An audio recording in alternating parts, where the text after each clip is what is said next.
Alright, let me start with a new topic for this session. Are you excited? I am so excited. So let us start. So what is this new topic?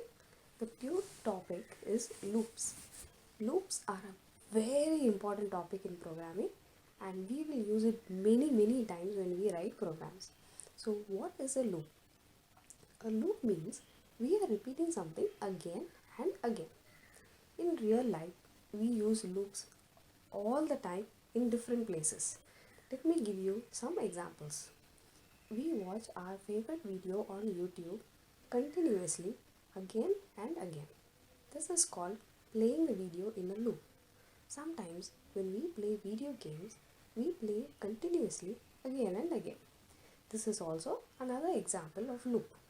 So we take one video or one game, but we repeat it again and again.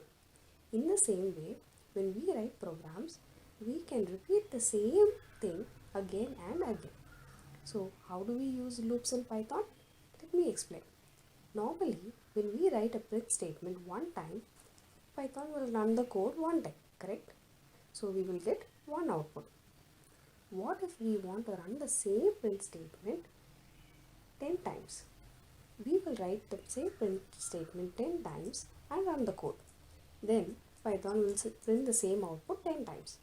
But just like the YouTube video or the video game, there is also the way to write the statement only once but repeat the statement in a loop continuously again and again.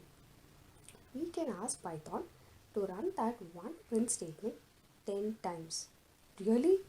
Very cool, correct? So how can we do that? We can put that one print statement in a loop.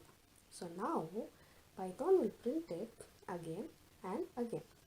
This is how a loop works. We can make Python repeat the same work 10 times, 100 times or even 1,000,000 times. So without writing the same statement again and again, we can put that one statement in a loop and run it continuously many times.